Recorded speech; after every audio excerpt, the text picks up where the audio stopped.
And welcome to an episode of More Than Dice. Today, Kathy is gone, or she looks like really weird and different. Hey, he says weird. What? I don't look weird. Well, if you were Kathy, you would look weird for Kathy. Sure, I guess. You would look weird for Kathy. John, what episode are we on, by the way? 112. Welcome to episode 112. The Oz show is what we're going to call it. In place of Oz today, in place of Kathy is Oz today. Oz is from Privateer Press. And he's going to be talking a bit about Warcaster and some Mom Pop, because that was actually requested by some viewers. And anything else that anybody randomly wants to talk about. And my dog, I guess. We'll talk about my dog, too. But before that, we need to say thank you to all of our sponsors out there that help and host us and try to get us out to everybody else. We want to thank Metalhead Minis for hosting and selling our products. You can find a link to her webpage down on the bottom of Twitch. We want to thank Muse on Minis for hosting our files and getting us out to everybody. We also want to thank Tectonic Craft Studios for providing some cool giveaways and providing some cool things for Warfare Weekend. We can't talk about just yet, but will be.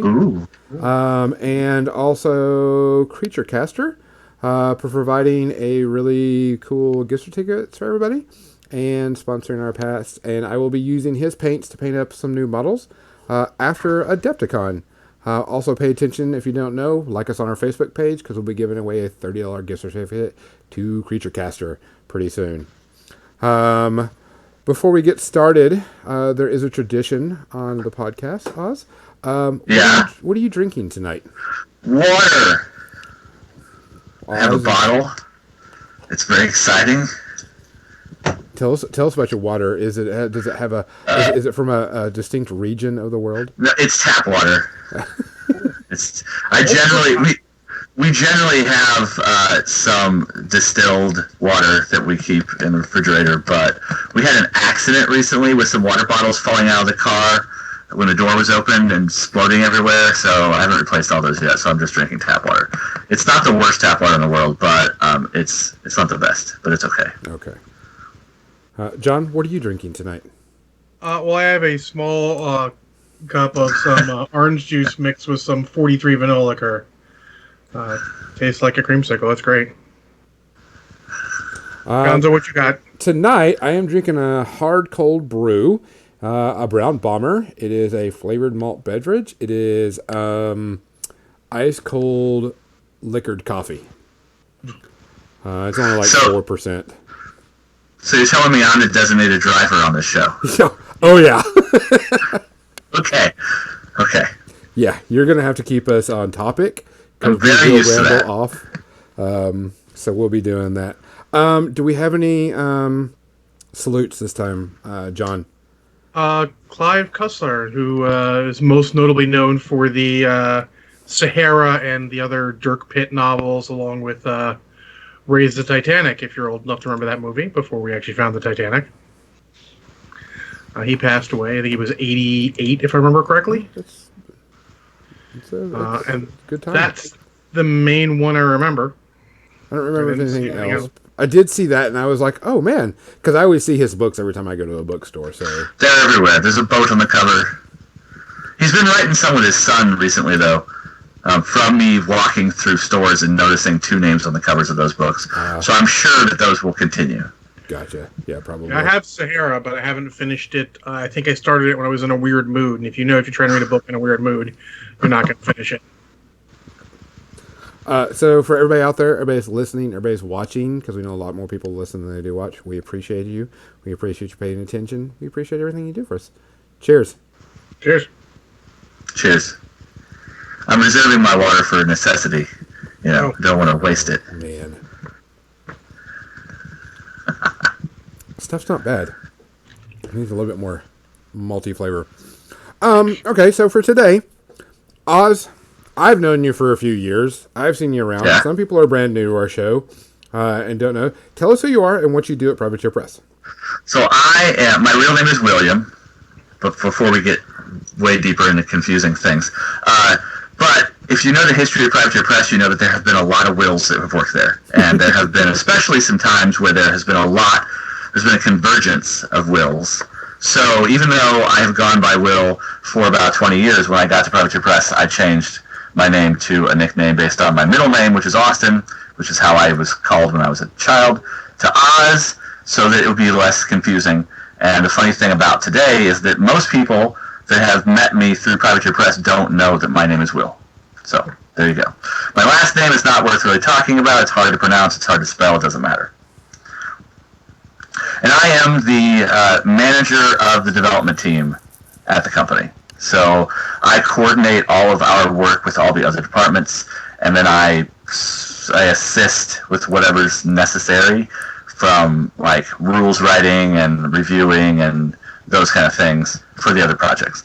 I'm also the lead on Monster Apocalypse. So, I took over from Jason Souls just before it went to print for the starter boxes, and then ever since basically the beginning of 2019, I have been creating all of the brand new rules for all the models, because we did a lot of stuff up until basically December, January of 18-19 for during the playtest process at the beginning of the game. And then eventually all that stuff came out, and then I've been creating the newer models. You also did, if I remember correctly, didn't you do stuff with level 7? I am the guy from level 7, yeah. Matt created the setting, and I made all 3 of the games with a lot of help from other people. I also did Widow's Wood and Undercity, and Company of Iron was my project too. Gotcha. So basically, if it's kind of big and a side game from basically 2012 to 2017-ish or 18-ish, it was more than likely something I had a hand in, unless it was something that like DC worked on, like High Command or whatever. Gotcha. I've known you since the beginning of time, so I've known. Well, yeah, but then again, I used to live in the Midwest. I'm from the Kansas City area. I lived in St. Louis a little bit, so those first couple of War Machine weekends, back in the early days of War Machine, I went to. Me and some guys drove a couple hours from Kansas City down to Springfield instead of flying into St. Louis and all that kind of stuff. So yeah, there's some people who have met me regionally and then other places, Adepticon, Gen Con, whatever. How did you get into working with Privateer Press since you were in KC? So I got a job at Steve Jackson Games in 2006. I had been working in radio and not enjoying it very much because radio is lame. When I was a kid, I wanted to work in radio because WKRP and other great shows from the 70s and 80s where radio was fun. Like news radio was a big influence on that too, with Phil Hartman and stuff. And then I got into radio and I found out it was just a big corporate crazy thing with a whole lot of ownership and not very many jobs. So I couldn't really go anywhere career-wise in radio, so I gave up. And Steve Jackson Games had a job opening for an art director, and I was already a volunteer for them, so I'd been demoing Munchkin and stuff for a couple of years. And my wife had family in Austin, Texas, so I just applied on a whim and got a job. And then while I was there about 5 years, and while I was there, I did print buying and art direction still, and eventually development, helped with Munchkin Quest and Nanook and Revolution and a couple of their games. And then in 2000, I guess it was probably the very beginning of 2011, Privateer Press had a job opening for a game developer. And back then I was very convinced that was exactly what I wanted to do. So I applied for that job. And I already known DC because DC was also he lived in St. Louis when I lived in Kansas City last, and we had met at War Machine Weekend and then Gorilla Con and other regional shows. And I had met a few of the other people there. I met Ed at a Gen Con like a year before. So I didn't know a lot of privateers, but I knew some of them. And I applied for the job and got it. And then I walked in and they were like, there's this level 7 thing we want to make games for. Go crazy. And you did? And I did. I did. To different levels of crazy.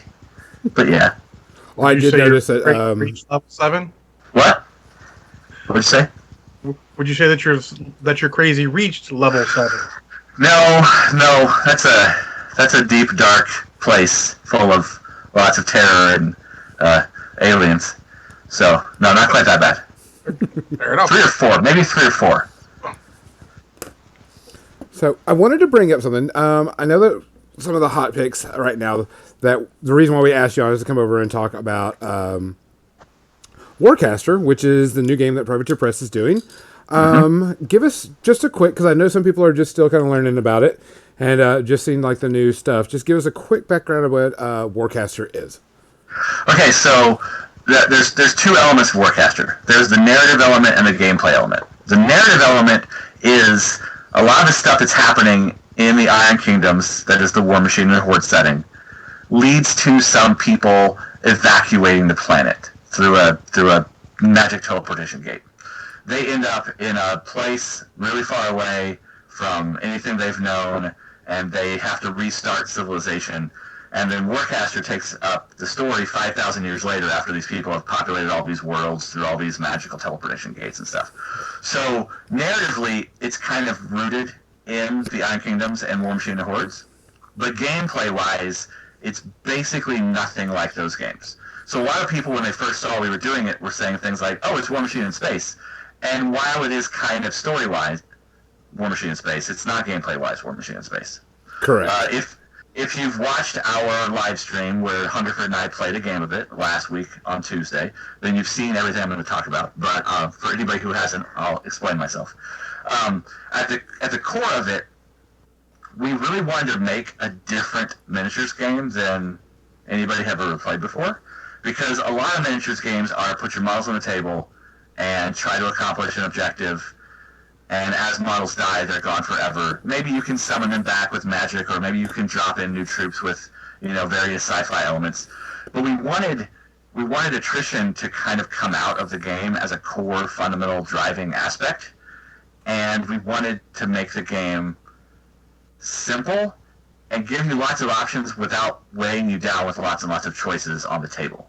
So, Warcaster, the core element of it is summoning models through portable gates that you drop, and so you're never out of the game. If I kill half your models, then you can just put all those models back on the table, and you can bring models onto the table that you didn't need in the early part of the game to win you the game toward the end, and that kind of stuff. It uses Monster Apocalypse dice, so we call them strike dice at Privateer Press. They're also the same dice that are in Riot Quest, and technically they're the same dice in Level 7 Omega Protocol, because it used pretty basic dice. And they are white dice and blue dice and red dice, but we're not using the blue dice in Warcaster. So white dice have 3 blanks, 2 single hits, and a double hit, and then red dice are the same, except they only have 1 blank. And when you roll your dice, you just count the number of hits on them, and in Warcaster there's an opposed dice roll. So I make an attack roll, you make a defense roll, and your defense successes cancel out my attack successes. And then there's a damage roll versus armor. And then instead of other resources, like Privateer Press is well known for resources in games, every single one of our games has some sort of bedrock resource mechanic that drives everything. So in this, it's called Arc, which is short for Arcanescence, and those are tokens that you move around, placing them on models, powering up gates with them, using them to cast your own spells more powerfully, and that kind of stuff. So you have a little bit of a way to tweak the power level of your models, and then every single model in the game has an ability that it gains if it has an arc on it. It's called the charged ability.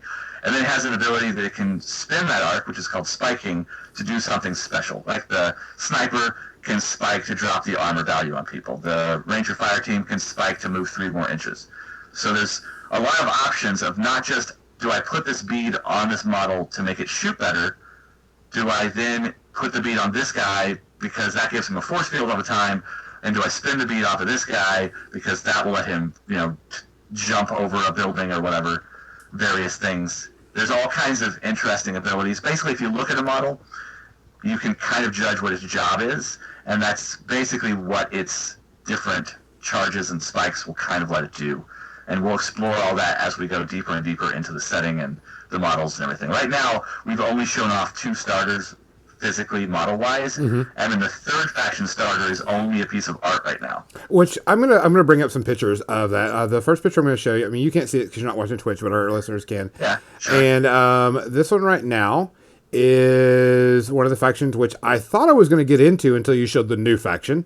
Yeah. And this is what The Iron Star Alliance? Yeah, the Iron Star Alliance. I'm still trying to learn these names because I watched, like I said, I watched your game that you did on air where Will trounced you, and my dice did not work out for me in that game. No, your dice games. Your dice fucked. Your dice fucked you. Yeah. And I saw this and I was like, this was really cool. and I know a lot of people want to know how the factions and stuff and an easy description. What could you give us as an easy, quick description of what the Iron Star Alliance is? So I'm going to tell you whatever I can remember off the top of my head, but also we just launched a factions page on Warcaster.com. Yes. A couple days ago. So if you go to the top of the Privateer Press homepage, there's a products pull down, and there's a Warcaster one, and there's a setting tab and a factions tab, so you can see a lot of stuff about this kind of thing. And we'll be expanding all that information as we go on, especially when the Kickstarter is live. Yeah. So the Iron Star Alliance is basically civilization. So the humans that fled from Kane, the worlds of the Iron Kingdoms, they ended up in this new galaxy, and they found all these empty worlds that you could get to through gates. And they populated them, and then basically their society started coalescing into something. So governments started appearing, empires and that kind of stuff. And the Iron Star Alliance is basically, you can imagine it like the core worlds of a lot of sci-fi settings. Mm-hmm. So it's the places that were the easiest to populate by environment or travel or whatever. Because the gates they're not 100% reliable. So the gates are all automated, and some gates are on a daily cycle. Like every day at noon it opens up and it takes you to this planet. Some gates, they open a couple times a week, and maybe they open to different places. Sometimes there might be gates that the alignment only happens once every year, and then the gates are open. So there's places that are harder to get to in the setting, and there's places that are much more easier to get to. So the Iron Star Alliance is all the corporations and empires and governments and stuff that were built up in the easiest places to do that, and they became kind of obsessed with rules. So anybody out there who's a lawful kind of player, whether it's good or evil, I'm not going to judge if you want to be good or evil lawful, but so they're kind of a lawful people. They have rules, they have regulations. Some people don't like those rules and regulations, but they also have a lot of power to back up the enforcement of those things. And they're box-headed logic with paladins, which are their enforcement of the squad. And then there's the paladins, which is kind of a space, but they're your guys who put the magic from the Warcaster, which we haven't talked about, and I'll use that right now. The Warcaster in a game of Warcaster. Hey, Oz. Yes? Your mic is kind of messed up. Uh-oh. It's not. No, it's not.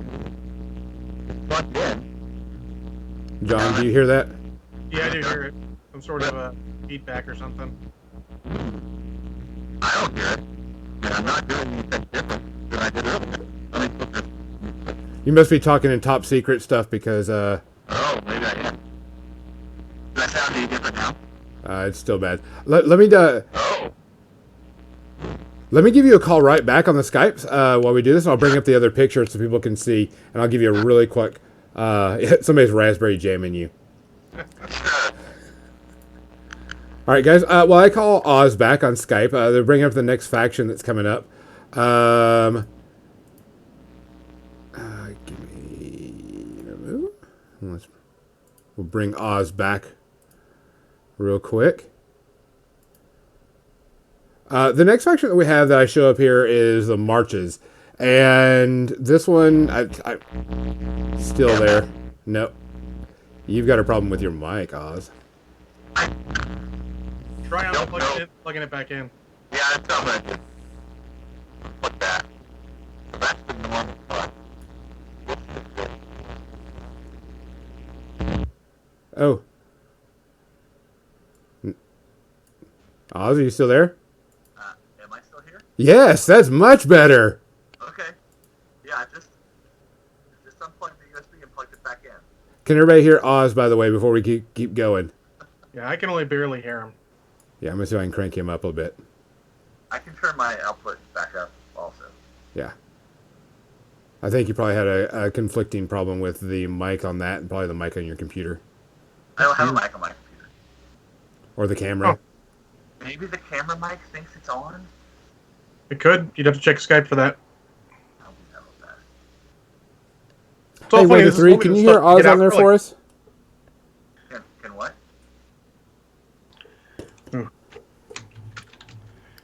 One second. Let me see what I got here.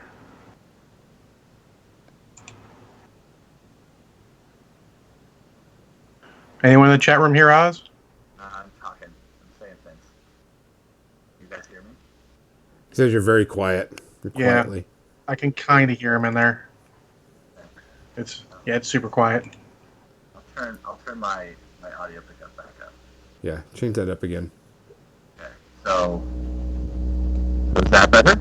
It's too loud now. That's Okay. probably what it was. You're probably... Okay. So I put it halfway. I was at a 5. Now I'm at a 7. Am I better? Yeah, Mouth John's right. As soon as the gain goes up, it starts to get unclear, and you get that feedback. It's weird why we weren't getting it the whole time. Yeah, we did it. We did the whole pre-show. We didn't have a problem.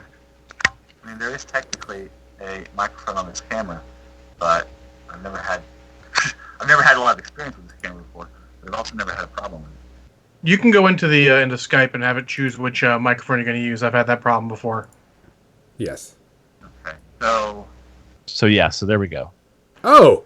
Leave that alone. Don't touch it. Okay, the gain is still set all the way up on 10. But you're That's fine. perfect. You sound great.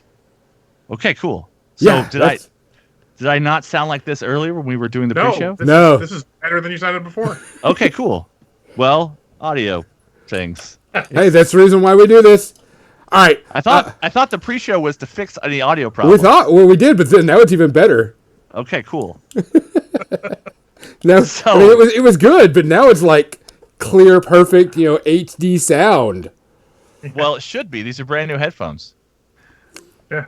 Oh, I wonder if it was originally just the mic and the camera. Yeah, Yeah. probably It was just probably conflicting. just the tiny little terrible mic on the camera that's also bad. I apologize anybody for my my video clarity. It's pretty terrible, but it is what it is. Okay, Yeah, it's all good. So we wanted we brought up the before we next go into faction. the next faction he's going to show. Crimson 1919 did have a question. I don't want it to go off our feed here. Okay. It's is there interplanetary space travel in this universe, or just by gates? Okay, so there's only gate travel. Only gates. Okay.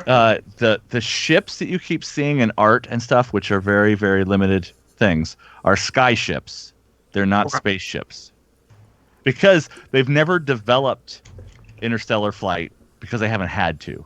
Because the gate network connects everything. So yeah. Okay. Awesome. Now, we brought up the next faction, and what I call them is because they've got kind of a desert theme, and they're kind of brownish, and they wear a lot of cloaks and stuff, was the Marches. The Marcher Worlds, yeah. Yes. Yeah. The Marcher Worlds. Can you give us a quick description of what they are?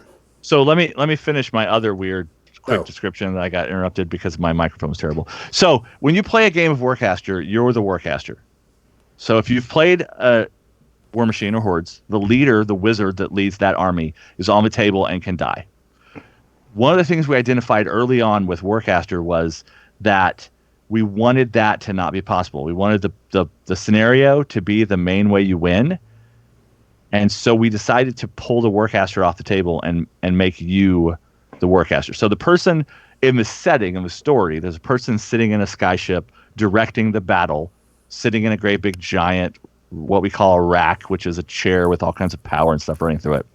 And so those two roles, you and the Warcaster role narratively and effectively on the table, are smashed together into that concept. Which I think, in my personal opinion, There has been, anytime I introduce the game of War Machine and Hordes to people, they're kind of turned off by the Warcaster kill scenario. And when I found out and saw that y'all had removed this instant win type thing from it, the people are like, I know a lot of people are like, okay, I can get into this. I'm not going to lose on 1A, 1B, so 2A. we still think that the way Warcasters and Warlocks in War Machine and Hordes work is really key to the game. Correct. And it gives you that catch-up mechanic in case you're doing badly and that kind of stuff. But it also gives you a different scenario to kind of play all the time. But we didn't want to just make another game that already appealed to all the same people. We wanted to make a new game that appealed to a variety of people, some of the old people and some of the new people and some people that were in the middle or whatever. Yeah. Okay, so the Iron Star Alliance is the people that control the core worlds and they have all kinds of rules. The Marcher worlds are people who don't want to follow those rules. So they're also a coalition of planets, but they're the planets on the fringe. If you know about the word marches, it means border territories. Mm-hmm. So you'll see a lot of stuff in like fantasy stories about the Marcher Lords or the guys that control the borders. And we even have the Bloodstone Marches in the Iron Kingdoms, which are the borders of the Iron Kingdoms. So these are all the planets that were hard to settle or maybe a little bit cut off because of different gate travel things, which we haven't explored 100% yet. Or they're just people that are really independent. And they tend to be a little bit more rugged because they're from more rugged planets. So they're not as smooth and polished and clean as the Iron Star Alliance guys, and especially the Paladins. Okay. And then the last one, this one just recently got spoiled. Yeah, we just showed that a couple days ago. Yeah, and I was like super, super stoked because I will tell you, the claw on that Warjack, I was like, yep, I'm in. Yeah. So this is probably my faction. And I can't talk a lot about it because we're saving a lot of details, of course, for the Kickstarter launch. But they're the Eternus Continuum. They believe in keeping their bodies alive for as long as possible. So they're like cyborged out to the max. If you look at their Weaver, she's in the middle with the ball up in the air. Mm-hmm. She's got a lot of replacement parts. Like her legs are totally robotic and other stuff like that. And then the rest of the people are different levels of sci-fi. And Matt put out, Matt Wilson, our chief creative guy in Northern Company, he put out on his Twitter feed a model for them called the Grafter, who's like a doctor, and he's got like little tiny robot arms, and he's holding saws and stuff. So they're all about cybernetics and keeping themselves alive. But we're not going to talk a lot about them yet. Yeah, I just saw the picture and I was like, these look really, really cool. Because the pre-release of the Weaver, I'm still trying to get the names right of everybody. Yeah. Her holding the ball, that one single picture of her came out and I was like, oh, that looks really cool. It's a new faction. Yep. And then I saw the Warjacks and I was like, fuck yes.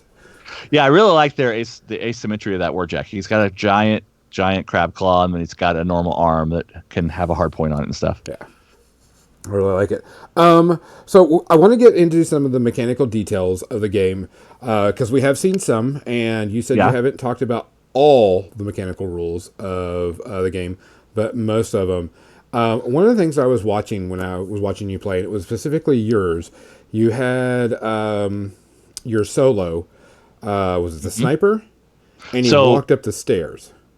Yes. So in the Marcher World Starter, there is the Ranger Fire Team, which is the squad. Mm-hmm. And squads in this game are generally going to be small, so 3 models or something like that. Uh-huh. We're not probably going to ever put out a squad of 10 models for this game. Okay. Then you have solos, and the Weaver is the one with the staff, the one that brings the Warcaster spells, attack spells like fireballs and stuff on the table. And then other solos, the one in that box is the Hunter, which is a sniper. And then there's a Warjack in there. So yeah. When you say goes up the stairs, what is your specific question? Well, okay, so when you were measuring, because there is no double run or double movement in this game outside of special abilities type thing. Whenever you moved up the stairs, on the terrain features, can you just move up any height you want and just go? So there are restrictions. Okay. The restrictions are basically the height of the thing you're trying to hop over. So if I believe it's an inch or less, you can just move over it. Okay. And and I think it might cost you an inch to move over it. But if it's higher, you can't move over it unless you declare it as climbable or whatever like that. So those stairs, Danny made these big sweeping staircases for that arc well thing, whatever the official name of it is. And my model jumped up on the stairs from the side, I believe, because they were small enough. Like the very bottom stair on that thing is only like a half an inch tall. Gotcha. So it goes up in gradients. Well, then, because also later on in the game, y'all were playing, Will was on top of that one building that was probably 4 inches or so tall, but it had ladders on the side, and you says, well, there's a ladder over here.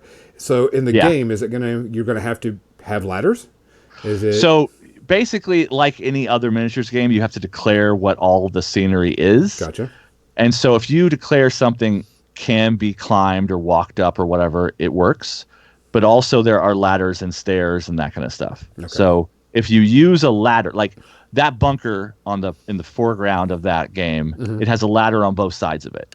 Then we put staircases, and there were a few other things like that. And Hungerford and I could have, before the game started, declared that the little bracket braces that hold up the arc well situation that kind of look like ladders were also climbable, but we just didn't. Gotcha. So on that building, there were 2 ladders on it, and I couldn't get my models for the ladder because that's how you would climb something that you didn't predetermine was already climbable. Gotcha. Because that was something I was curious because I'm going to say thank you for 3D terrain. Thank you for this 3D terrain. This is something I really, really love in games, and seeing 3D terrain in this game made my nerd happy. So this is a personal rant of mine. I won't go crazy. I'm not going to get mad and stuff. But War Machine has always had 3D terrain in it. Correct. The volume line of sight rules from Warcaster are basically the exact same ones that are in Prime. Mm-hmm. It's just that certain elements of the community, for precision measuring, have decided that flat terrain is better terrain. Correct. And flat terrain is also very easy to transport. I understand fully. You can put an entire 64 tables worth of mousepad scenery in a shoebox.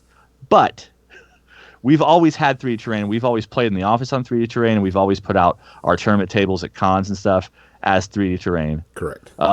And one of my pet peeves about it is visually it pulls people in. Yes. If you're standing 30 feet from somebody playing a miniatures game and they're playing on a castle, you're going to walk over there. Oh, yeah. If they're playing on a featureless plane, from your perspective, you might not be as inclined to walk over there. So yeah. So 3D terrain versus 2D terrain is completely up to the community and the players in that community. But I have always argued strongly that 3D terrain is better than 2D terrain because I'm not that precise about measurements. And Warcaster kind of lends itself to less precision because like you've seen squad movement. Squad movement's a big deal. In squad movement, and this is kind of a trend in modern gaming, we just decided you pick a model. There's no leaders in the squad. There's just 3 members of the squad. You pick a model, you move that model the speed of the squad, and then the other 2 models reposition within 2 inches of that model. Which I think is an amazing thing to do. It speeds up gameplay. Yeah. It makes it easy to maneuver. You don't have to worry about, okay, this guy's going to move 3 and then 3 and then 3. Just one guy moves 3, pick up the rest of them, and you're down. You could do some really cool stuff. But I had a question about that.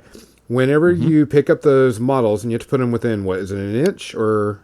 So the movement reposition is 2 inches. Okay. Does that count for height also? Or is it 2 inches, vertically, horizontally, what?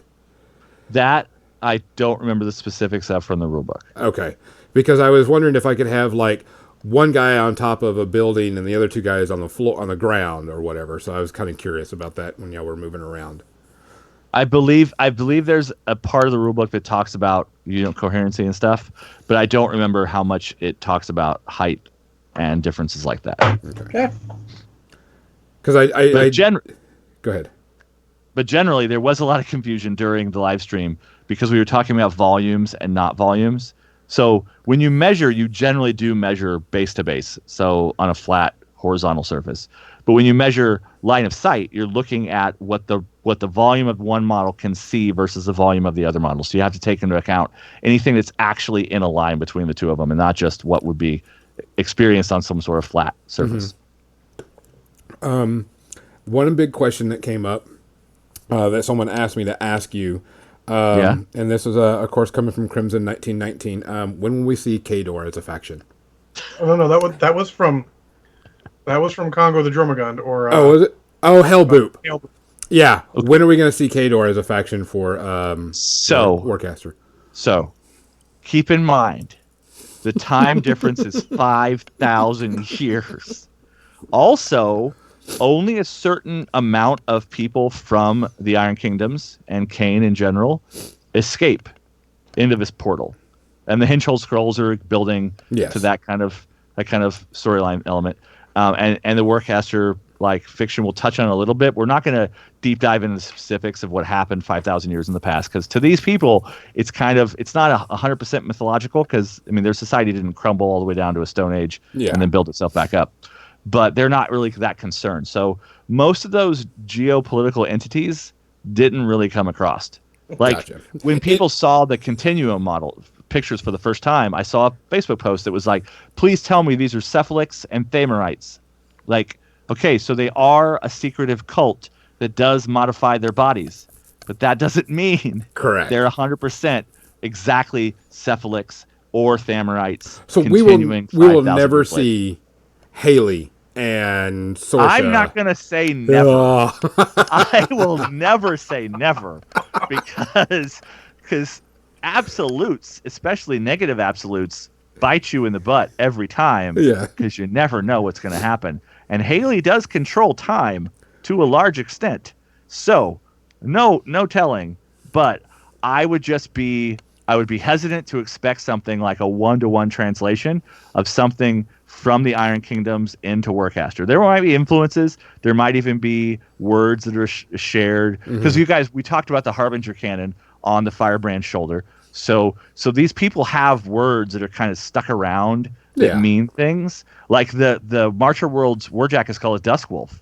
So they know their history and they know their past, and these kind of ideas have filtered through. But that doesn't mean that you're ever going to see something like a Man of War that's Kadoran with a Kadoran symbol on his shoulder walking around sci-fi Warcaster world. Gotcha. So that was actually a joke one, because Hellboop is big on his Kador. Game he gets into, he's like, "What's the Kador faction?" And it's just his shtick, let's say. Well, you have my permission to paint anything red that you want to paint red. Now, a serious question that came about, because everything's played as like a 3-man squad, Warjack solos, and the Weavers and such. Are we going to get named characters? So that's something we're not going to talk about at the moment. Okay. Wait for the Kickstarter on any specifics. I am kind of admitting that we are by this statement, but I'm not going to talk about the specifics of that kind of stuff. But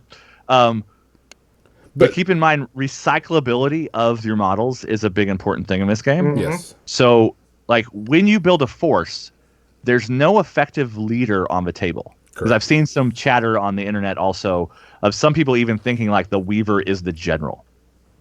The Weaver, if you're a War Machine player right now, a Weaver is just an arc node. Yes, that's the way I looked at it. He was just a walking arc node. Now, the Weavers might do other things for your army. They might have other special abilities. They might even have leadership-like abilities. But their job is to channel Fury cipher cards onto the table. So that's what they do. And if you're a Monster Apocalypse player, this game's going to feel very, very familiar to you, because you're going to have a reserve of a bunch of models. They're even called units in this game, off to the side.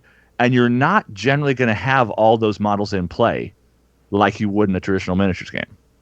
So you might have 3 Paladin Enforcer squads in your reserves, but only ever pull out 2 of them. But maybe something goes a certain way and you want that 3rd squad on the table, and you get them there, and not enough of them die and that kind of stuff. Well, I know it's the same thing with Weavers and everything else. The models that you need for the moment sometimes stick around longer into the game, but not necessarily, because as you've seen from that live stream, the game is also pretty brutal. Things Oh. don't necessarily stick around because they can come back so fast. We wanted to make sure that models weren't impossible to kill. The one thing that I did notice, and I was like, holy crap, is squads.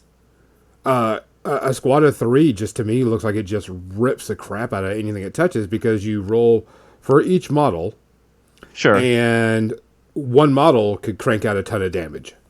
And so, It could if your dice go right. correct. But the other thing about squads is they only have 1 hit point, and their armor's generally not very high. And we're not going to do AoEs, and we talked about spray a little bit on the live stream. And spray is just draw a line from the model out to the extent of its range, Yes. and then everything that line crosses hits it. So the AoE equivalent is a blast where you pick a model and then it hits models that are close to that model. So squads can get blown up in one shot pretty easily. Oh yeah. There's also some strafing fire kind of rules and stuff in the game. And warjacks, you can put 3 guns on a warjack. So a warjack 1 activation firing all of its guns could take out a squad too. Oh yeah. I just thought it was. I mean, nothing felt like it was. Oh my god, overpowered. But squads didn't feel like, even though they had 1 hit point, they could dish out some decent amount of damage, and I was pretty impressed with that because. To me, I thought it was an interesting, the concept if it dies, you put it back in reserves and you can bring it back out. You have an endless supply pretty much. Yeah.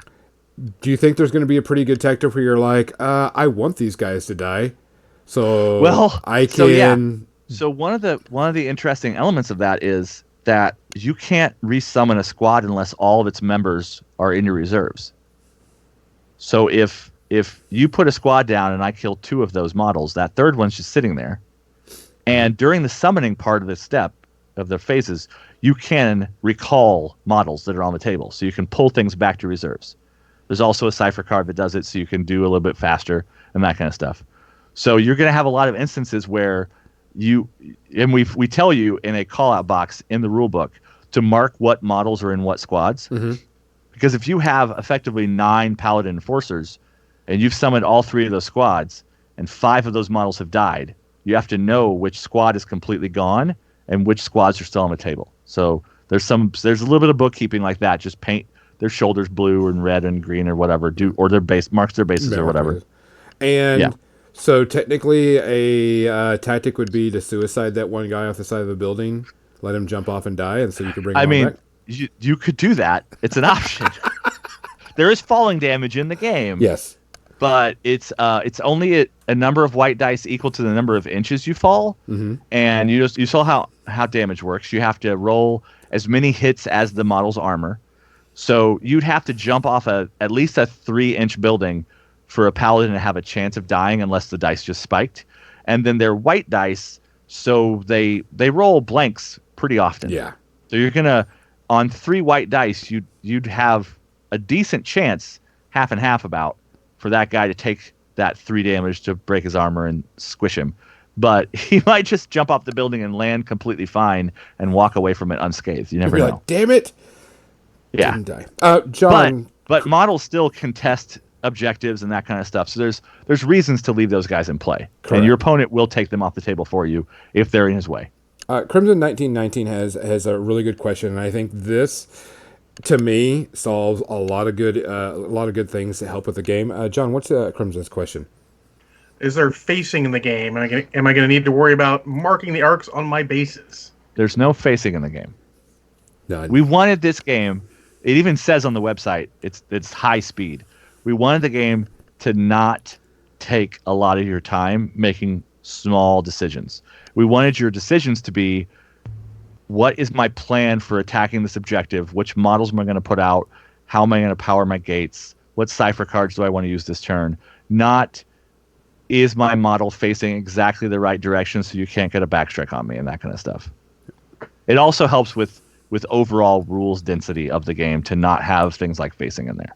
Gotcha. Yeah, it's extra. That's a good level to keep it simple at. Yeah. I have a question. Are there going to be printed rules, or are we going to do online, PDF only?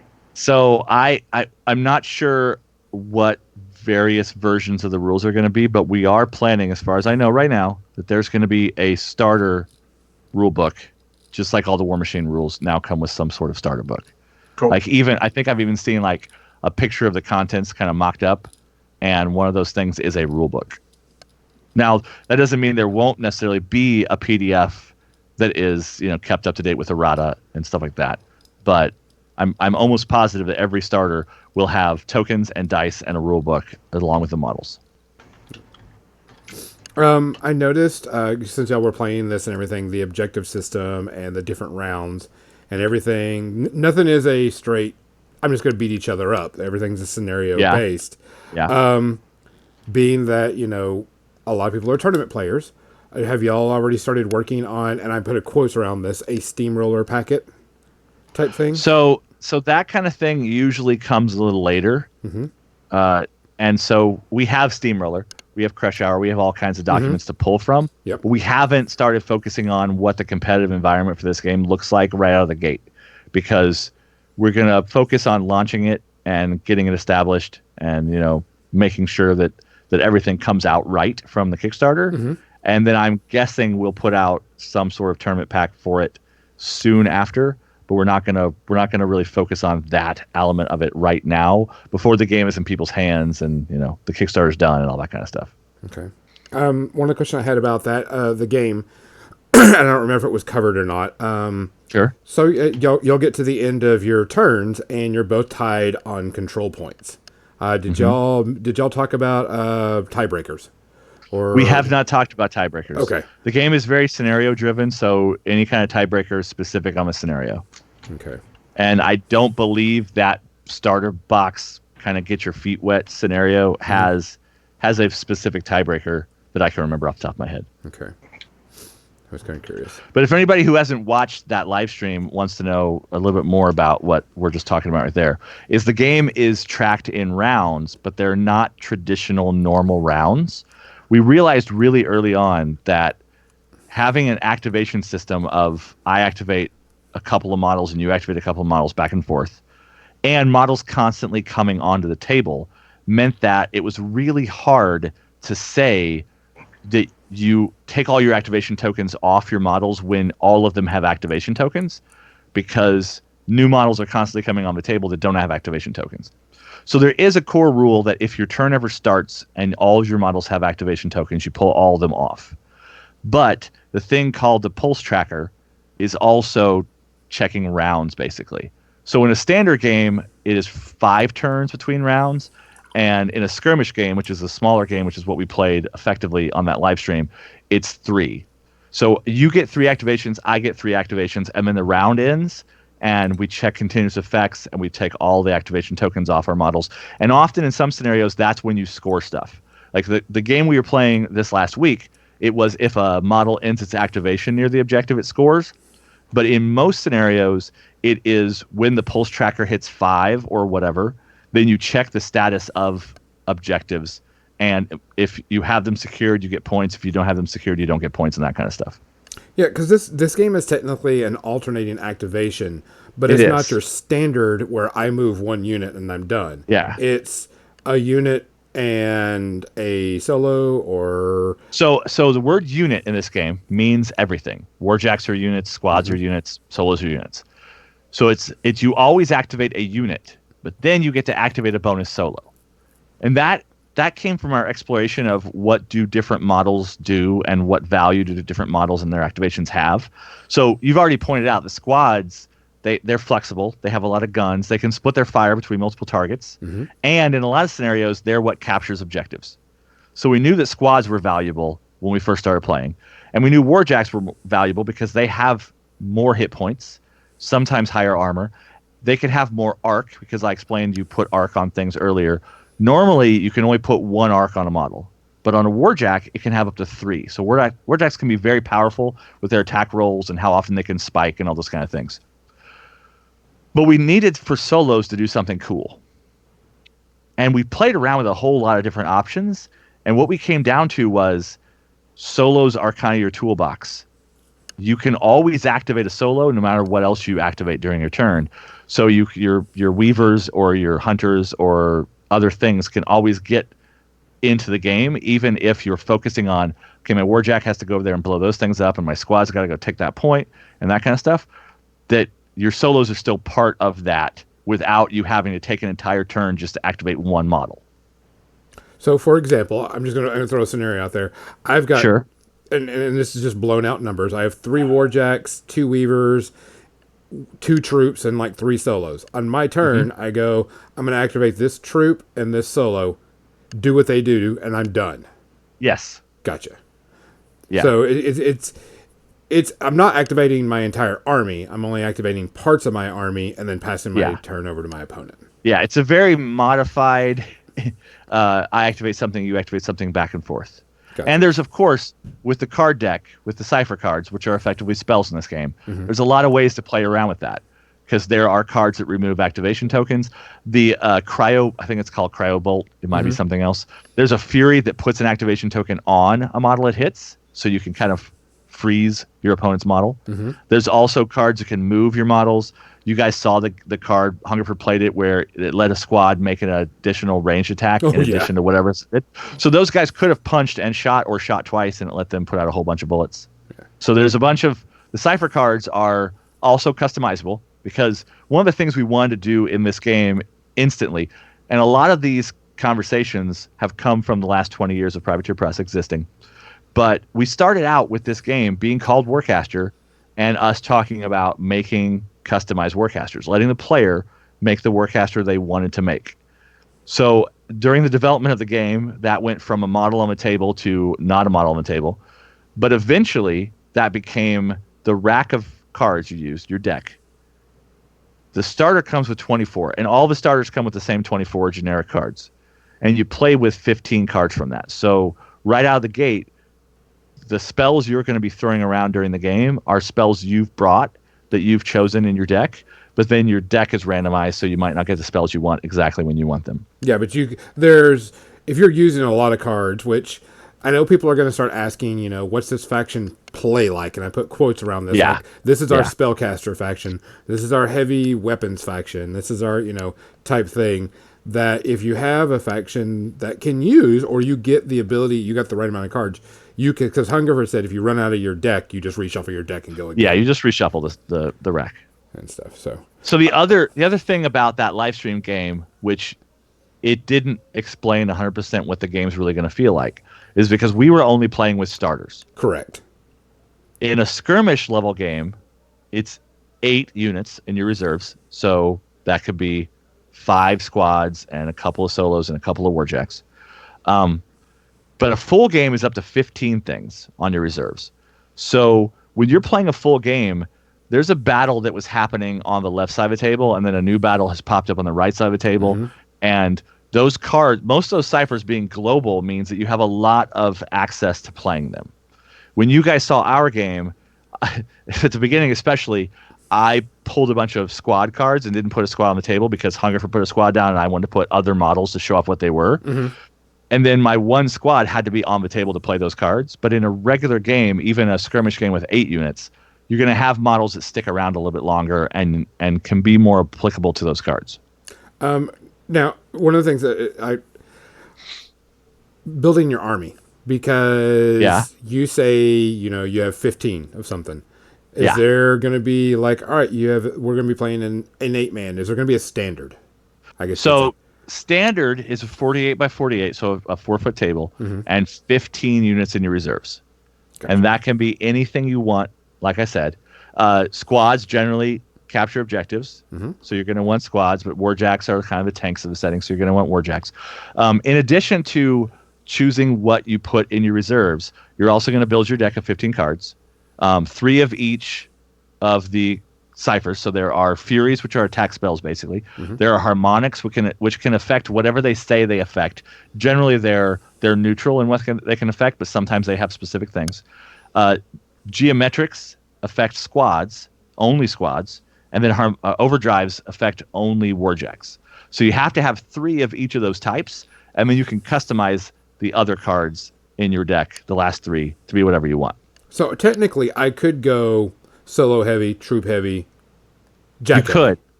You could, but it also depends on the scenario, because like I said, there's some scenarios where you need squads to grab objectives. There's other scenarios where anybody can pick up this doodad and take it to the point to score it and that kind of stuff. Gotcha. And also, you're going to customize your warjacks while you're building your army. So the Dusk Wolf, for example, you guys saw that on Get Your Paint On if you watched this week's episode. Or if you haven't, go back and check it out. Yeah. So they were playing with 2 different variations on the Dusk Wolf. So the Dusk Wolf has 5 build points and 3 hard points. So the build points are what you spend to put equipment on it, and the hard points are where the equipment can go. It's got 2 arm hard points and a shoulder hard point. And with its 5 points, something like the battle rifle, the just generic machine gun, might cost 1 point, whereas the railgun, I think, costs 3. Yeah. So the one that we've been showing on the website, it has the Ripper chainsaw arm, and it has the battle rifle arm, and then it has the railgun arm. But Jordan was painting, and I have it right here because I brought it home to base it for him. Jordan was painting one with the Talon rocket pod and a battle rifle and a flamethrower, or particle accelerator gun. Sorry, I thought that was a flamethrower because it has a tank on it, but it's not. And you can, like, the battle rifle on this one is on the opposite arm as the studio paint job one, so you can mix and match and you can duplicate if you want. And you just get up to 5 points, and there might be reasons to build a Warjack lower than 5 points because you want it to be a melee specific Warjack or a shooty specific Warjack or whatever. And then there are 4 Cortex options that are completely free. You can just only pick one because it's the head that goes in the model. And the Cortex options give you other abilities. I think the sniper one makes your guns shoot farther, and the neural net Cortex, which is what this one has, gives you a defense bonus for how many other friendly models are around you and that kind of stuff. So you're telling me that I'm definitely going to be magnetizing my jacks. We are keeping magnetization in mind in these model kits. I can't talk more about specifics, especially because it's not my job to engineer things. But yes, we knew that magnetizing these things would be on people's minds, so we're keeping that in mind as we're building them. Yeah, because I'm figuring WYSIWYG is going to need to be a thing.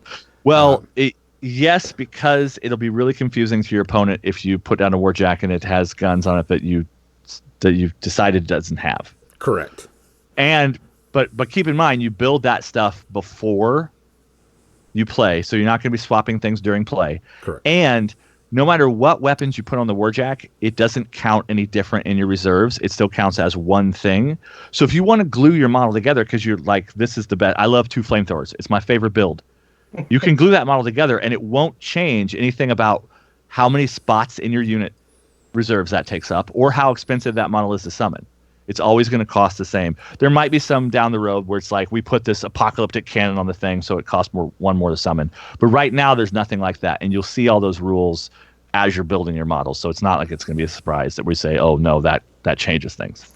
Correct, but I mean, definitely, you're like, this is a laser cannon, and it's like, no, that's a claw arm, dude. Yeah, yeah. Type thing. John, did you have? I know that you watched it and you had some specific questions. I've been kind of monopolizing. I apologize. No, that's fine. He actually has been answering my questions through natural course of discussion. Anyways, I tend to talk too much, so I ramble around to things. No, we want that because there's a lot of people that want to know a lot of stuff, and I know there's certain things you can't talk about, like when is the Kickstarter? What are you soon? That's all we're saying right now. It's going to be soon, and like we said, I believe on one of the websites, we're going to give people some warning for when it's going to go live, but we just don't want to promise things right now because production timelines and the realities of all kinds of stuff can affect things like that. But we'll give you some warning.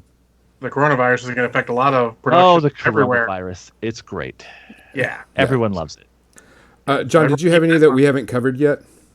No, literally didn't. I was taking notes of what he said. He's actually covered all the ones I did, because the big one I was going to ask him, he covered it really early, which was what's the hook of the game, because like the Warcaster is the hook of War Machine, but he handled it early. The summoning your models in is sort of the hook of the game. Yeah, and it's having played the game from its inception to now, that's the thing I think that will jump out at people the most as unlike other things. There are other games that do things like it, but there's a lot of dynamic action going on.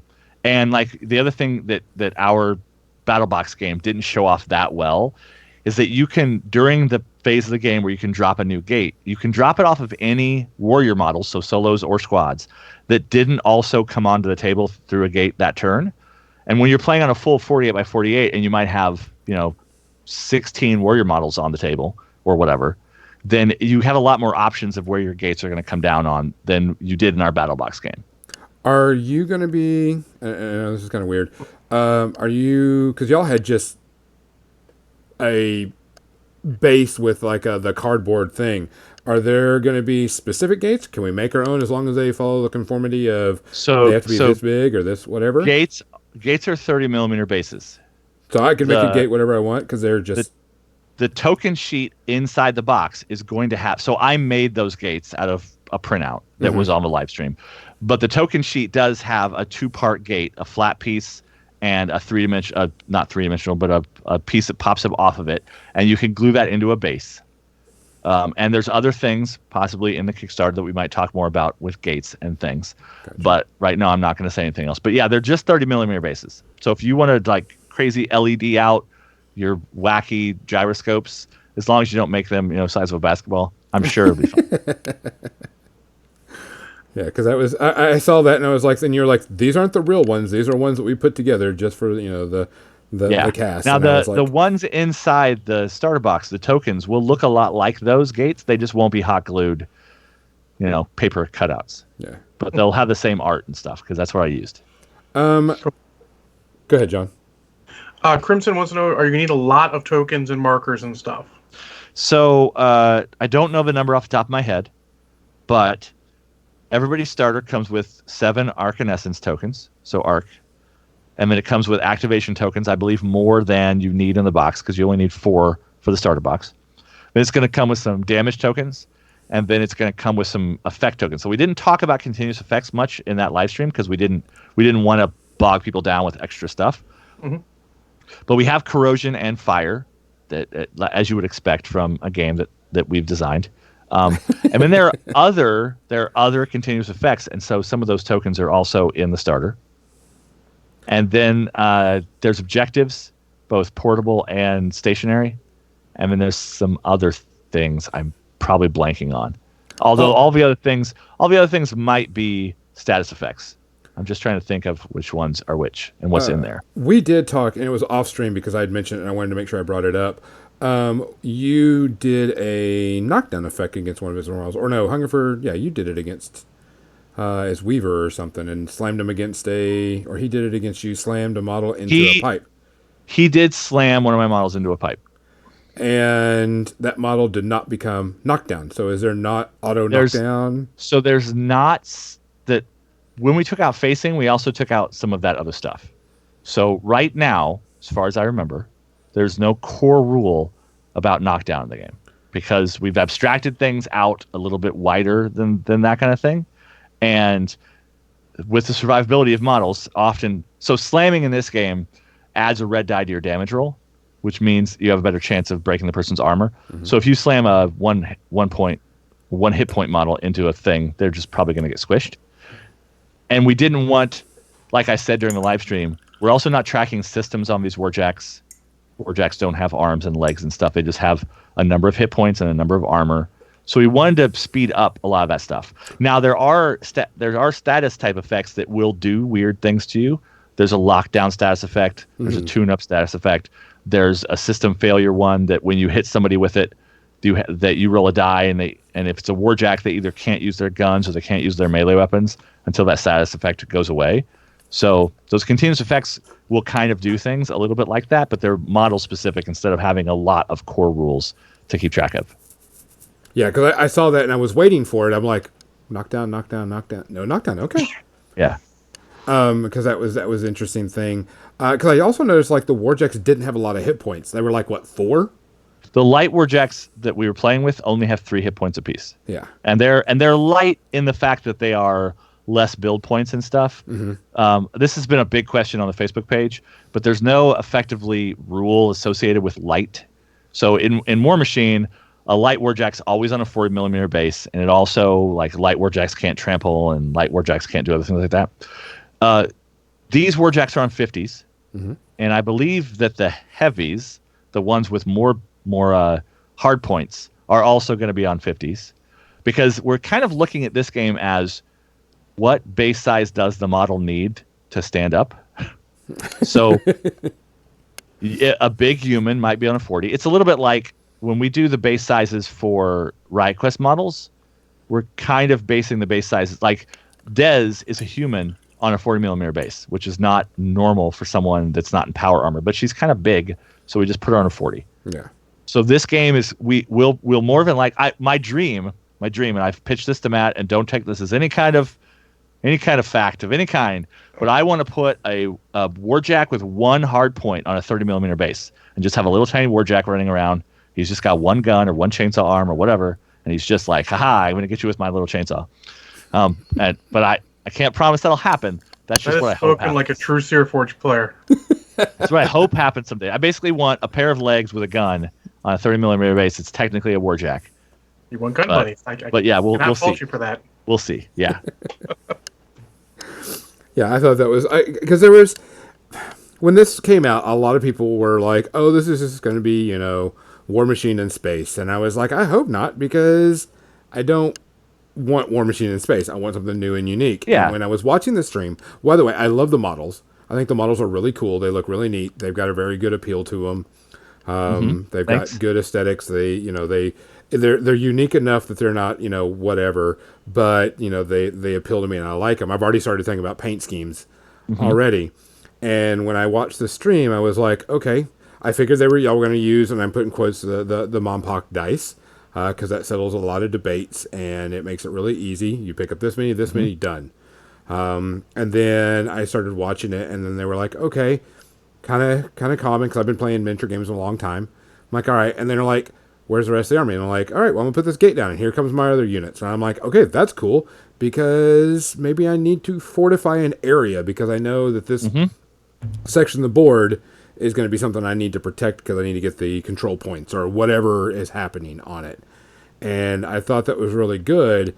And then when I learned that there wasn't, especially on the scenario plan, there wasn't an instant win, I was like, yes. I like games where I can play a lot longer. It's not like, one turn and I'm done type thing, because I did something wrong. And when it was like, when you pulled back the same model that died, I was like, good, that's cool, because you lose a model in the game and it's gone forever.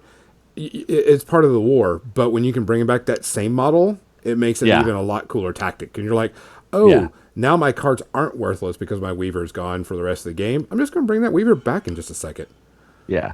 And another element of that's kind of a blatant thing is that if we made War Machine in space, literally, with all the rules of War Machine, but just cranked up the sci-fi level of the models, then there wouldn't be a reason for War Machine to exist anymore. And we've said publicly in various places that this game does not replace War Machine. War Machine's not going to go away.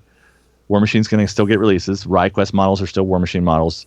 Hungerford has talked about the Troll Blood release and the Legion release. They're coming later this year. So War Machine isn't just going to stop production because Warcaster. It's the same thing as Monpok didn't replace War Machine and Riot Quest didn't replace War Machine. So War Machine's still a game, and War Machine still appeals to a lot of players. And we wanted to make this game something new that maybe those same players would love, but if they didn't love it, they could just keep playing War Machine. Now, something is coming out. You are going to Adepticon, correct? Which is only, 20-some days away? The 25th is when we fly, which I think is that Wednesday. Yep. This is the first, so we're 20-something days away. Yep. And at Adepticon, are y'all going to be doing demos at Adepticon? So I'm not 100% sure on that, because that's going to rely on models and stuff. Okay. And we'll talk more about that during the Kickstarter and things like that. But I'm not going to promise yes or no, because I'm not sure. I'm not the con manager. I'm not the person making the models ready. It could happen last minute. It could never happen. I don't know. I'm not in those meetings. But you will have some of the models there for us to at least look at. Well, we'll have them in the display case. Yeah, definitely. Okay. And you are selling a special pose model?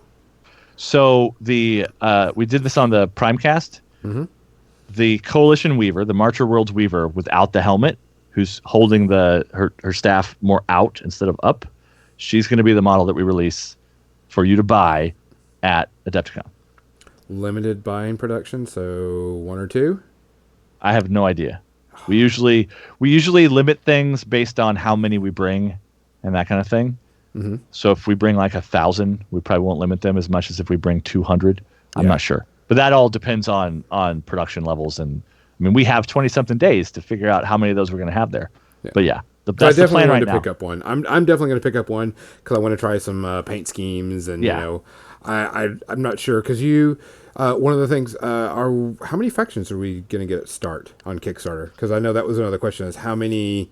Because we've got 3 showing. Do you know? So this is another one of those questions that's for the near future. The total number of factions is something we're not talking about. But the Marchers and the Iron Star Alliance are definitely the first 2 factions, and they're definitely going to be, a big part of the focus of this Kickstarter stuff. But the rest of that, we showed off the Continuum to get people hyped and excited about it. Correct. But we're not talking about the specifics of what's happening during the Kickstarter. Imagine that in like a few weeks or whatever, you'll know all the answers to all those questions. Okay. No promises that a few weeks means any particular dates, but yeah. So is there any one thing that you are extremely stupid excited about in this game that you haven't told us about that you're like, this is the one must have that I will constantly do every single time? So rules are never locked until they're locked. But the big guy, what people are calling the big guy in the Continuum starter box art, he's probably one of my favorite visually. He's got like a great big giant clampy claw and a big giant machine gun arm. He's also at the top of that page. That's a Paladin commander fighting that same guy, but from the back instead of from the front.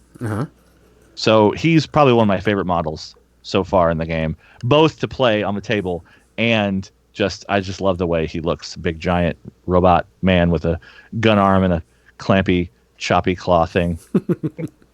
But yeah, I also like I like the mainline squad knight in that faction a lot with their chainsaw axes and their creepy trench coats. Like, I do want to say that I want to thank you because a lot of my local players, we always like to support our store, and y'all said that y'all are doing a retailer support with your Kickstarter, which I think is thank you for doing that because we're always all of us are always about supporting our local store because we play there, and that was a big contention. They were like, oh, they're doing a Kickstarter.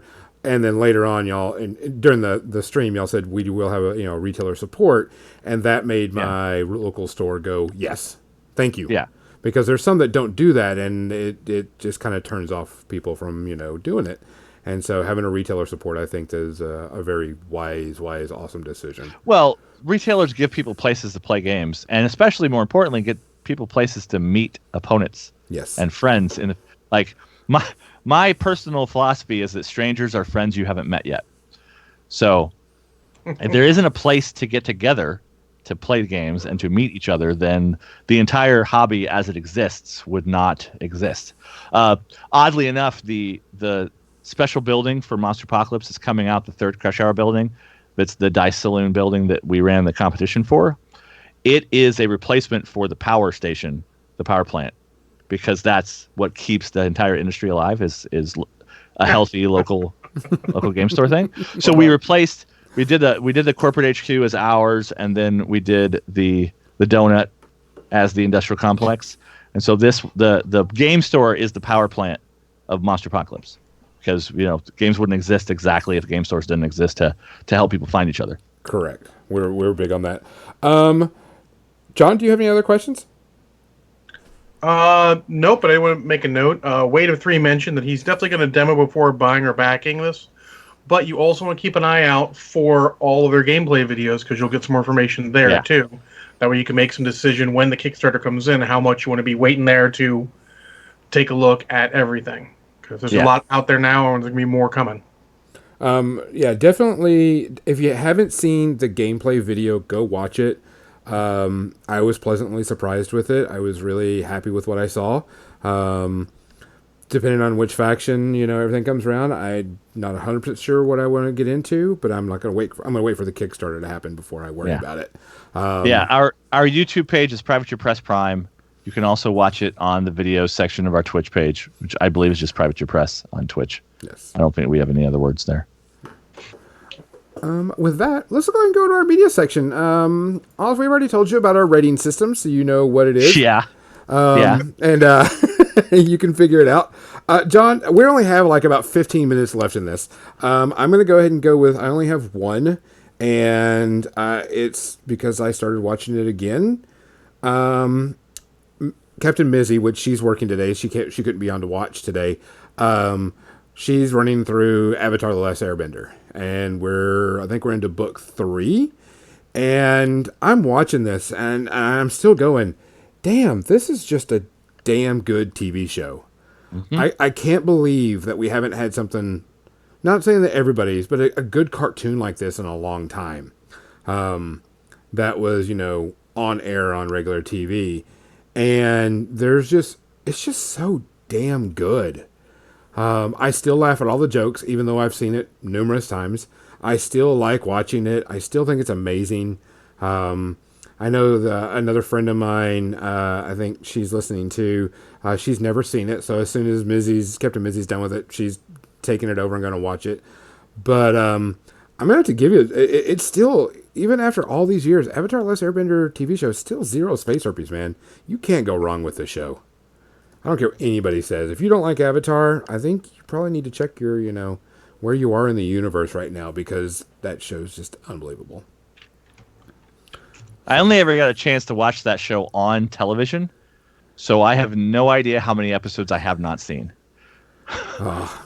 I think I've seen all of book 4 and lots of the rest, but there's probably episodes here and there I've missed because I just watched them when they were on. Yeah. So, Oz, what have you got anything you want to review today? I've been watching a lot of random things lately.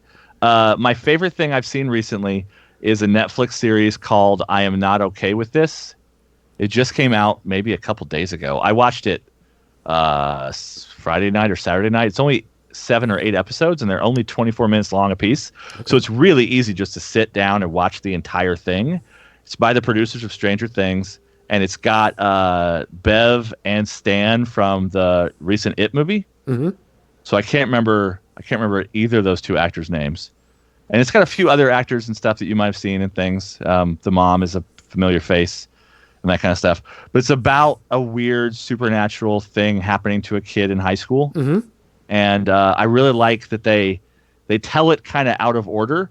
Like the very first opening scene is the end of the story, but it's happening out of order, and it doesn't really need to.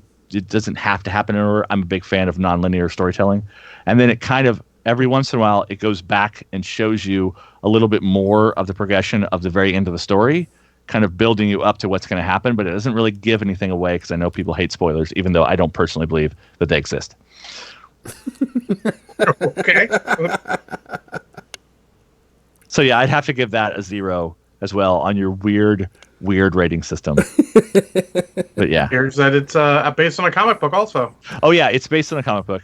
I can't remember who wrote it or who published it. It didn't really say. I haven't looked it up. Yeah, I saw that, and I got it on my queue right now because I was like, I saw the trailer for it. I was like, oh, that looks interesting and neat. I didn't know it was only 7 episodes, so in only 24 I think minutes. it might be really 8, but it's really short, and all the episodes are really, really short. But it does a pretty good job of telling an interesting story, and there's a bit of profanity in it, so watch out if you're trying to watch it around kids and stuff. This audience doesn't have to worry about that. Oh, no. I know you guys probably, but people have kids or people are watching things in public or whatever. Yeah, in the break room at work. Right. Yeah. Peppy. Yeah. Earbuds. All right. John, what do you got?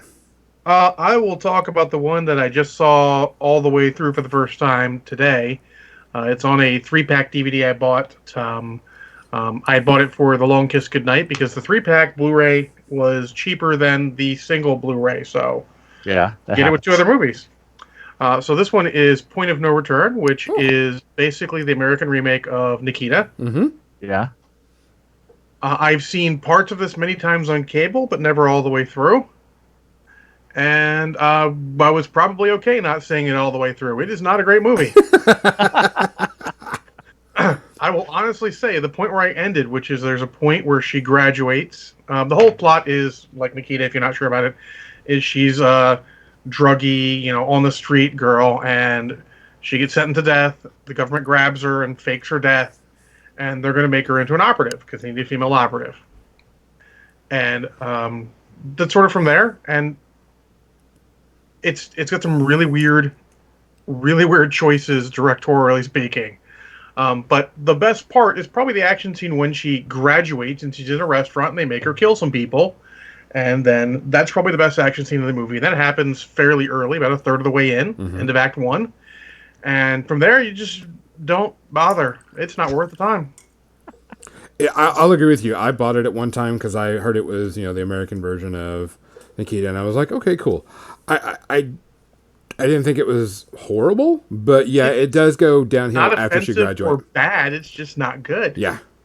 And they do this weird thing early on where they do a montage of training, and she's sort of fucking off and not fucking off, and in some things, and they do that montage, and then it's like, oh, you're gonna have to get her in line, or she's gonna be killed. And then instead of doing a montage of her shaping up, they literally cut to, oh, you're graduating now. Like, maybe you want us to show how cool she is, because we don't get an idea, and you still at the end of the movie don't get much of an idea how cool she is. I mean. This is one where I see why they've remade it more times than I can easily count, because it is an interesting source material. Yeah. I would like to see the original Nikita. I don't mind subtitles. Actually, I watch all English movies in subtitles too. I know there's 2 TV series as well, at least. Mm-hmm. There was one shortly after it came out in '93 on USA Network, I want to say. And then there's another one later with Maggie Q in the lead role. Is that correct? Mm-hmm. I think so. And I'll watch anything with Maggie Q, I'll be honest. So maybe some of that in my future. But for this movie, it doesn't have enough action. It doesn't have good enough drama. It doesn't have much of enough of anything to really be worth watching. I'm going to give you a tiny piece of advice that I've learned in my media binging. If you ever are worried a movie might not be that good, pair it with a movie you know won't be any good, and watch the other movie second. So I have this habit. I go to any kind of genre movie, I try to go to theaters for.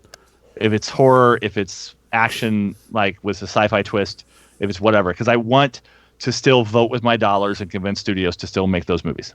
Mm-hmm. That means I have seen almost every single Transformers movie in a theater. Oh. But I didn't go to see The Last Night because I was finally done. I was like, I've done this. It's not worth it anymore. But that also means that as soon as those movies hit a red box or whatever, I grab them and watch them. So the weekend I watched Transformers The Last Night, I also watched Tom Cruise The Mummy. Oh. Now, both of these movies are panned as pretty bad. But and your mileage may vary, but if you watch The Mummy after you watch Transformers The Last Night, The Mummy will be a refreshingly good movie that's plot makes sense and has some decent acting in it. Wow, that's powerful, because I actually don't hate The Last Night. So, funny little aside is on my other podcast, I watch series right now. I watch a whole movie series. Yeah. And one of my locals, Officer Rob, bought me a Blu-ray set of all the Transformer movies. Ooh. So I would watch The Last Night for him. Yeah. Because he wanted to hear about it. So I watched it, gave him a review. And now I'm watching them all the way through. And I said during the second Transformers movie, I am looking forward to the Mark Wahlberg movies because they're better than this. Mark Wahlberg does elevate any movie up to a certain level because he's Mark Wahlberg. So yeah, I'm looking forward to it. And I actually don't hate The Last Night. I actually thought it had some interesting ideas. They really started to use the mythology in a way. Sure. It's interesting. You're like, oh, cool. It's the day later $1 short now, but... Yeah. But they broke their own canon. They did. And very, very, very, very many of the plot lines either don't make sense or don't actually get resolved in any kind of capacity. It's a Transformers movie. That's yes, pretty it's standard. A Transformers movie. But the one with the dinosaurs is the best one. Because that's next on my list. I just watched the third one. Yeah. Ooh. Age of Extinction is the best Transformers live action movie. And I don't count Bumblebee in that list because Bumblebee is just E.T. with a robot. And it's a soft reboot, so yeah. Yeah, and it's a soft. I like the elements of Bumblebee, but I didn't love it because it's just E.T. Yeah, I haven't seen it yet. I'm waiting until I get through the 2 Mark Wahlberg movies, and then I will watch it because it's on Amazon Prime. Yeah. So looking for that. But on Point of No Return, I'm going to give it 3.5 space herpes because it's just not. It's not offensive, but it's not enough worthwhile. There's not even those little parts that make you want to watch it. And to give you an idea, like I've watched stuff like, God, what's that? Arnold Schwarzenegger where he's the sheriff when they came out. Yeah, I don't know. And with Johnny Knoxville? Yeah, The Last Stand or something like that, or whatever you called it. That's like a 2.5. There's action that's good. That's a standard action movie in my opinion. This is worse than that, and considerably, because it doesn't have any real redeeming features. It's got one action scene worth a damn. It's what I call a clip movie. Go on YouTube, you watch that cool clip, you're done with it. Yep. So there you go. Do you want to close up, Gonzo? I got one more I can talk about. I did watch another movie. I just want to say that I am watching Altered Carbon Season 2 right now. I'm only like an episode and a half in, but so far, so good. Still cool. I disagree.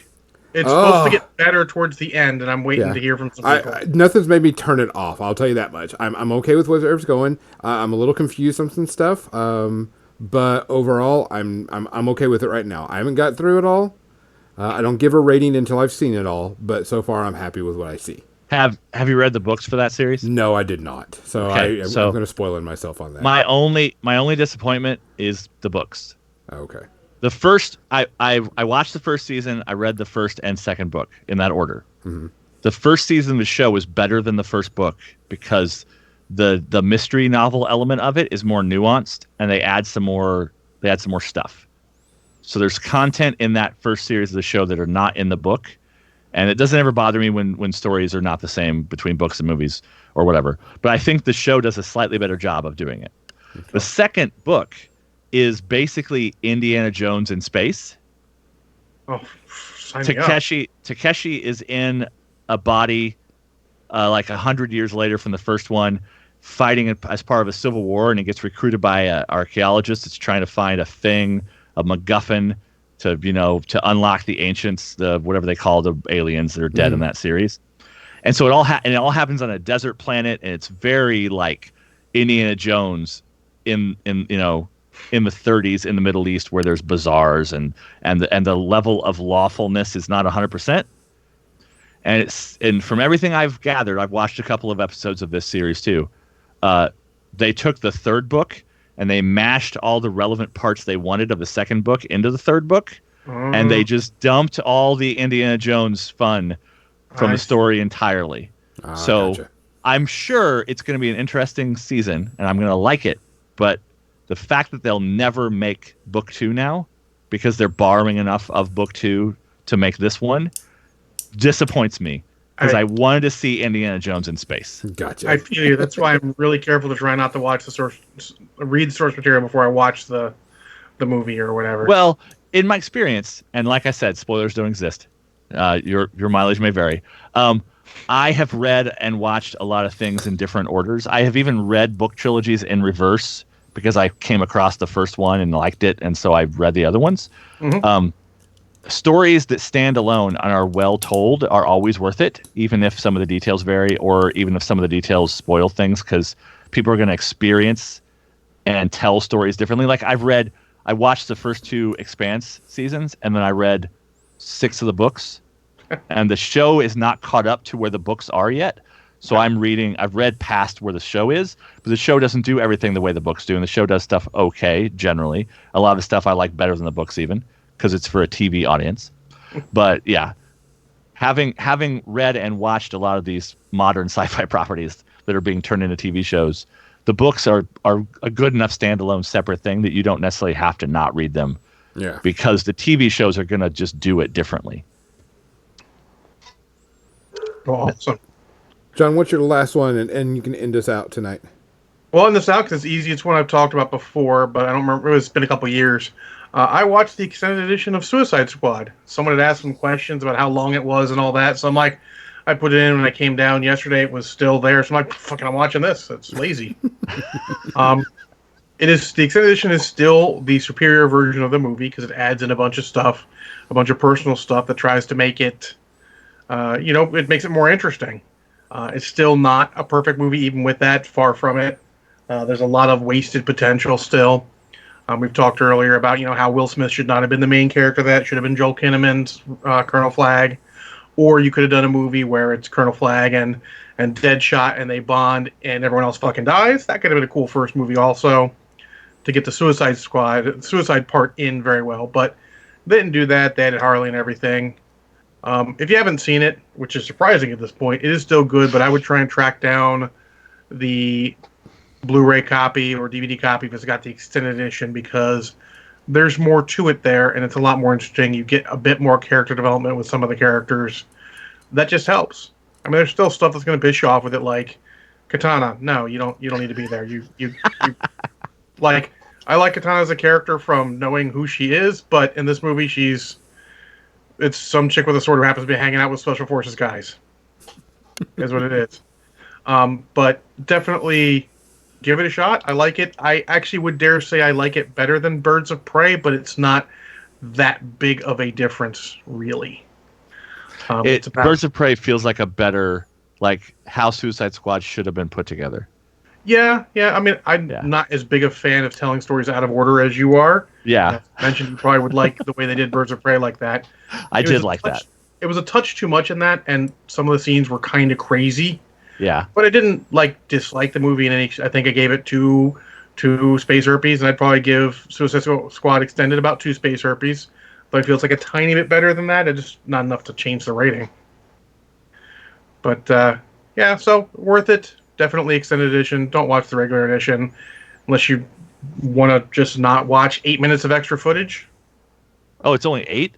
Yeah, it's like 8 minutes of extra footage, something like that. Sure. And it's all just Harley being Harley and character development stuff that helps the movie. Yeah. And that's what we get for the soft reboot called The Suicide Squad, because that's the original name. But it's James Gunn. I'm sure it'll be okay. Yeah. Well, until that movie comes out, the animated Arkham whatever Suicide Squad is the best version of Suicide Squad anyone's ever filmed. Well, absolutely. Yeah. I mean, best gun ever. Yeah.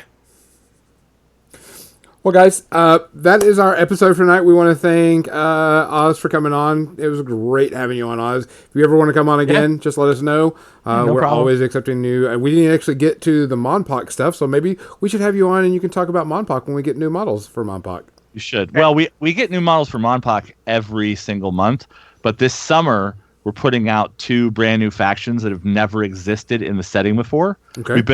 We've been resurrecting a lot of stuff from old 2008 Monster Apocalypse, but we're putting out Space Dragons, the Draken Armada, at Lock and Load. And then at Gen Con, we're coming out with the Zerkalo block, which are interdimensional Russians from a world where they won the Cold War and they built robots. So yeah. There's your Space Kador. A little bit. You can paint them red if you want. But yeah, so yeah, I can come back on later when those things are releasing. We can talk about Monster Apocalypse. Yeah, we'll have to make sure it's after you've seen Cats. You guys didn't hear it early on, but he's going to see Cats when it comes out of Redbox, and then we can talk about that. Yeah, it just depends on when they put it out on DVD. Or Amazon or Netflix. They've got to do it soon. They want to make the money because it's... Yeah, they got to recoup some of that. Part of the slam dunking on it, to be honest, is the fact that it's just wasted so much money. Yeah, but it has a dedicated fan base. It's very small. It's very small. But there are people who love it. I've met more than one person who liked it. Mm-hmm. I might love it. It might be amazing. You never know. All right, guys. Thank you for listening. Thank you for watching. We will have this up on for everybody to see later. If you haven't, go check out the video on any of the Private Chair Press pages of the gameplay. Are y'all going to be doing another gameplay this coming week? I don't believe we're going to do a live stream game this week. But you are going to have new spoilers coming out this week, right? Well, we are going to do live streams this week to talk more about stuff, to show off more things, to talk about things, and to show off models. And I'm guessing our next game might be the week after this. Okay. But I'm not sure because that schedule is also dependent on other things. Yeah, because Adepticon's right around the corner. And Adepticon is quickly approaching. Yeah. All right, guys. Thanks for listening. For More Than Dice, I'm Gonzo. I'm John. And I'm leaving. You gotta go through the music, because now we talk over the background music and say stupid shit all the time. Like, John always races us to see who says stuff first. Yeah. Sometimes we just sit here and just ramble for the last, 2 minutes, saying things like, John thinks Cats is the greatest movie ever.